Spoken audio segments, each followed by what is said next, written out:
The blame game is usually a futile one. The blame game doesn't help. Sometimes things are just done and that's it. It's over and you need to get on with it. But sometimes there's a good reason for the blame game, because sometimes somebody just is absolutely to blame. I was watching this LBC video, which I'll play back in a minute, and it is basically around a son who ran a business, and Brexit has basically killed off his business. I don't know if the business is completely gone or if it's just like completely scaled down due to the problems of dealing with the EU now after Brexit. But what struck me was that the story that he tells, or his situation, is so similar to the experiences that I had during the run-up to the Brexit and obviously after. So I'll tell you mine and then we can listen to him. So a person close to me, I don't want to really get into who it was for specific reasons, but a person close to me, so I'm South African. I was born and raised in South Africa, but German by blood. My parents moved to South Africa in the 60s. So I came to Scotland with a German passport, and obviously at the time I had dual citizenship. I had a German passport as well as a South African passport, and I came to Scotland in 1999, and I've never left. And so did this person that I'm referring to. This person first went to Germany, got herself a half-decent job, worked herself up in that job, did really well, was then seconded to Scotland to help set up a call center in Scotland, and in Scotland she worked herself up even more, became really successful in a large IT company, met her husband, had children, and really reaped all the benefits from us having a German passport, and therefore access to the whole European Union and anything and everyone and everywhere that falls under it. When I didn't know this at the time, but as Brexit voting came up, I never realized until the day after the Brexit vote, and it was obviously for Brexit. And it was on that day only that I found out that this person actually voted for Brexit. And I was gobsmacked. My feet were kicked out from under me completely. I could not understand what's going on here. How somebody can make that decision that is in that situation. The kids were born here, which means that they essentially, at the time at least, were British. Now, obviously they can have or they can get a German passport or European passport, whatever you want to call it.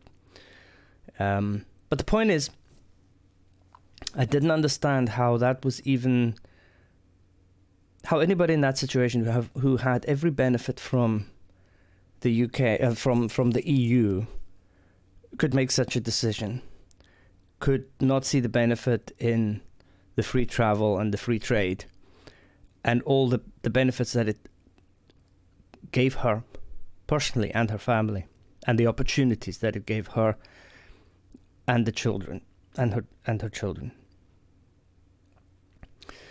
it got even worse because it wasn't a few years later when the person then moved the family to Germany.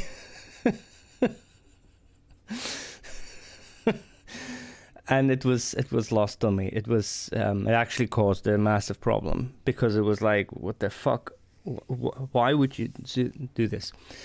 And it got to a point where the reasoning was absolutely. I'm gonna have to say racist because that's the only way I can describe it. It's like if you would ask the people who make those decisions, they say they're not racist, but the decision making is definitely one of a fear of immigrants, right? But it's so weird because actually Germany, for example, where they ended up moving to, has a lot more immigrants, is much more friendly to immigrants. And I'll never forget the phrase when I accused this person of this being a fearful decision, of it being a racist decision. And the response I got was, I'm not racist, but somebody has got to do something about the immigrants, right? Coming from an immigrant themselves.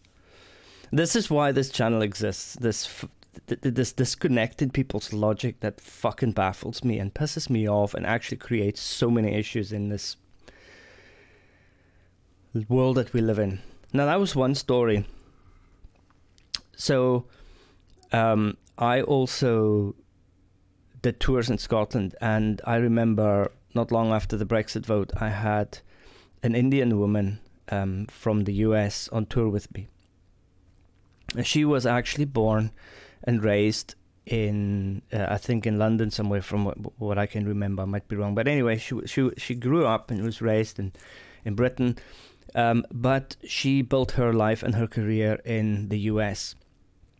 And because of her family still living in the UK, including her sister, now remember, they're Indian. We were talking about this, and she was also so completely baffled and completely worried about the future of the UK because of them excluding themselves from this, from these vast opportunities that the EU brings. And the way she was talking was very similar to my experience. She found out that her sister was also voted for Brexit. Now, this is an immigrant family, Indian immigrant family. I don't know which generation immigrated, if it was them or their parents or their grandparents. I don't think that really matters, but because at the end of the day, they are an immigrant family who benefited greatly from the UK and the UK in the single market and the freedom of movement. The reason I'm saying they benefited from it, because obviously for them, I can only assume that they had more opportunities here. And so the way we kind of talked, we came to the conclusion that it is a type of person who has opportunities, uses those opportunities to the full, and then pulls up the drawbridge for everybody else.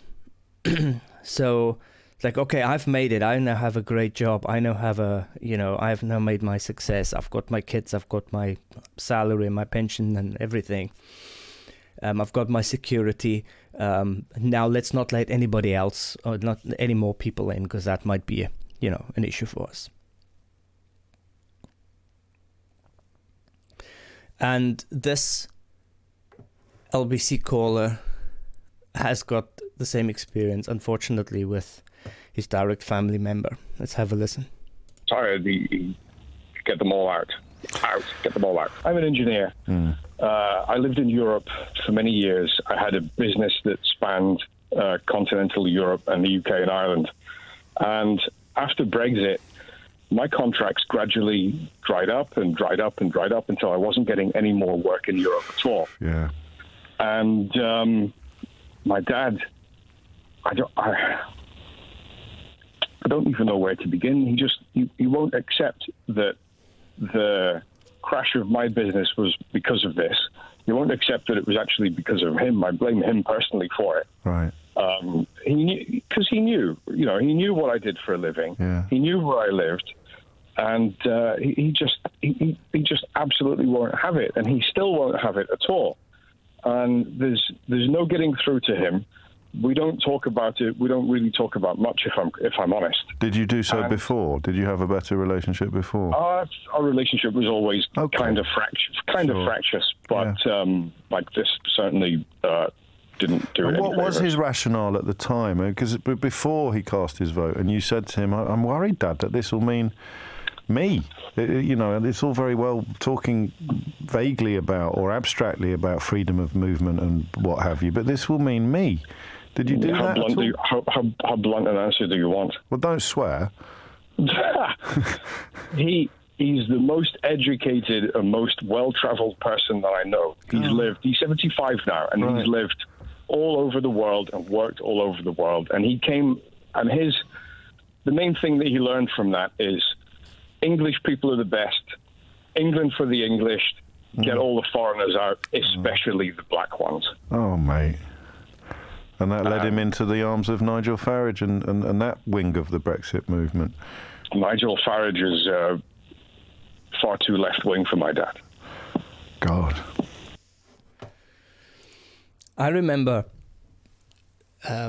we were on holiday in Germany years ago, and it was just after, I think it was the Syrians kind of exodus, where Germany took in the Syrian war, and Germany took in like 1 million people just that year, and we went to Germany that year, and there was a TV show. It was kind of like a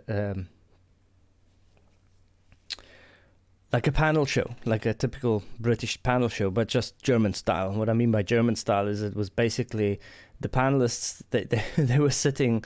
It was kind of like a weird, I don't know exactly what it was because I don't watch hardly any TV or even German TV. So there was it was on German TV, obviously. And it was like this weird panel show where you had like four or five people sitting at a table, and then you had the audience in front of them. And it just was like a very casual kind of setup. The panelists were all had their 1 liter beer mugs in front of them, and it was kind of one of these casual kind of shows. I don't really know exactly what it was about. It could have been a discussion show because they were discussing the immigration. Not immigration, all these asylum seekers, all these refugees coming into Germany, and they were also like trying to dismiss the fears around all these immigrants, and the fears obviously in Germany, just like they are everywhere when a lot of people come in, is that they're going to change our society and they're going to change our culture and they're going to change our this and this and this and this. And this one guy from the panel, he was talking about it, and he said something really interesting. He was like, "Look, guys, we are just under 100 million people in Germany, and we're bringing in a million folks. That means it's like 1% or something, right, of the population." Of people that are going to come in that are not German, essentially. And you fear that they're going to change your culture. They're going to stop you from wearing lederhosen and drinking beer and having Christmas and eating pretzels and bratwurst and, all these things. He said, just think about it this way. We're in a studio and we're roughly around 100 people in the studio. Now, one foreigner walks into this studio. Does that mean we're all going to change? And it just makes sense. Like, we're not, a couple of folk are not going to like change your culture. Anyway, thanks for listening.